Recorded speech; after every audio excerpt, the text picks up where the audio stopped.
প্ৰায় 2.5 ঘণ্টা আজি মুখ্যমন্ত্ৰীয়ে যথেষ্ট চেষ্টা কৰিলে যে নিজৰ ফ্লপ চিনেমাটো কেনেদৰে এটা মানুহৰ মাজত লৈ যাব পাৰে। বহুত চেষ্টা কৰিলে। 2.5 ঘণ্টা পিছত সেই ৰুমৰ ভিতৰত যিমানবোৰ সাংবাদিকসকল আছিলে তেওঁলোকে কনভিন্স কৰিব নোৱাৰিলে।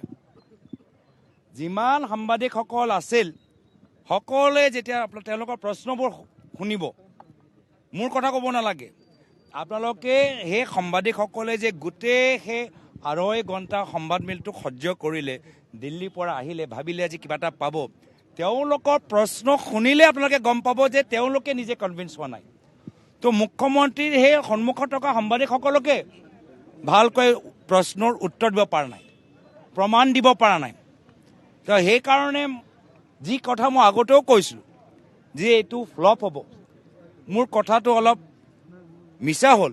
ফ্লপ নহয়, এইটো ছুপাৰ ফ্লপ, এইটো ছুপাৰ ফ্লপ। তেওঁ যে 10 ছেপ্টেম্বৰত যিখিনি কথা যে এইখিনি কথা যে ক'বলৈ বিচাৰিছিল, সাংবাদিকসকলক 10 ছেপ্টেম্বৰত মাতি আনিবলৈ বিচাৰিছিল, পিছত 6 মাহ শুই থাকিলে। ইমানেই যদি গুৰুত্বপূৰ্ণ, তো 6 মাহ কি কৰি আছিলে?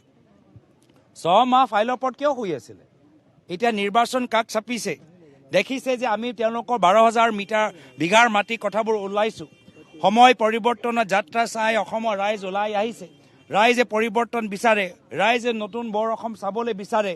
সেইকাৰণে এতিয়া নিৰ্বাচনৰ 2 মাহ আগত যি কথা 6 মাহ আগত ক'ব লাগি আছিল বা ৰিপৰ্টটো মুকলি কৰিব লাগিছিল বা কেন্দ্ৰীয় চৰকাৰক দিব লাগিছিল, আজি তেওঁ 6 মাহ একোৱেই নকৰিলে।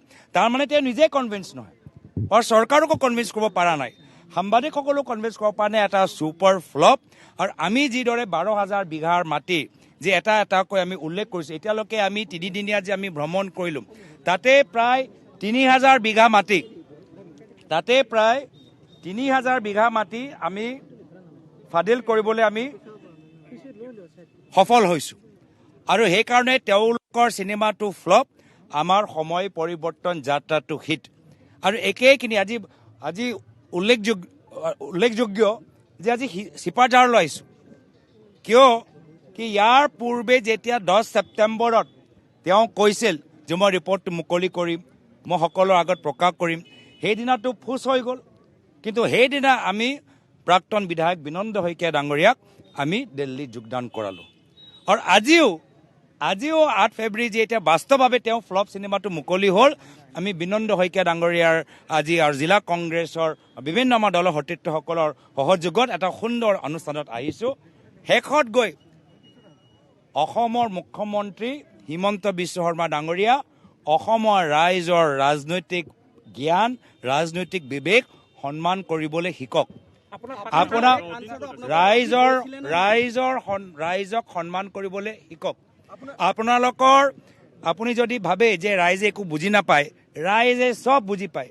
ৰাইজে জানে যে 12,000 বিঘা মাটিটো বাস্তৱ, আৰু তেওঁলোকে যে যি এটা নাটক যে সজাবলৈ চেষ্টা কৰিছে, এইটো সম্পূৰ্ণভাৱে আজি বিফল, সকলোৱে জানে।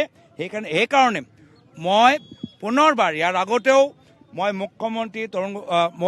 মুখ্যমন্ত্ৰী হিমন্ত বিশ্ব শৰ্মা ডাঙৰীয়াক মোক ইমান ডাঙৰ নেতা বনোৱাৰ বাবে মই তেখেতক ধন্যবাদ, কৃতজ্ঞতা জ্ঞাপন কৰিছোঁ।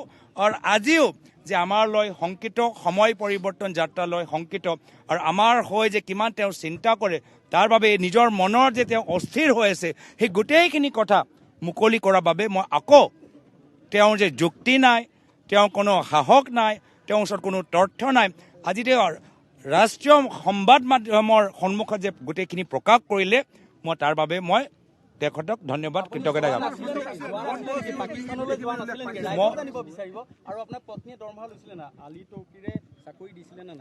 গোটেই যে আপোনালোকৰ প্ৰশ্নৰ মই বহুতখিনি কথা আগতেও মই কৈ দিছোঁ। এনেকুৱাও যে নহয় যে আমি ইণ্টাৰভিউত কোৱা নাই, এনেকুৱাও নহয় যে আমি সংবাদমেলত কোৱা নাই, গোটেইখিনি কথা আমি সংবাদমেলত কৈ থৈছোঁ।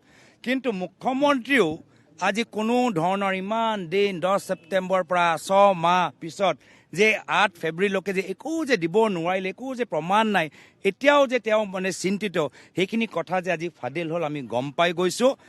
12,000 বিঘা মাটি আমাৰ ওচৰত প্ৰমাণ আছে, মই প্ৰমাণ দেখাই দিওঁ নেকি যে 12,000 বিঘা মাটি ক'ত আছে? RBS নামত কিমান আছে, বৈশিষ্ট্য নামত কিমান আছে, পুত্ৰ নামত ক'ত ক'ত আছে, বা নাম সহকাৰে মই ফাদিল কৰিব পাৰোঁ। ৰাইজেও আমাক দি আছে, হু ইজ হিমন্ত বিশ্ব শৰ্মা, কোন হয় হিমন্ত বিশ্ব শৰ্মাৰ ৱেবছাইটত গোটেইখিনি কথা দি আছে।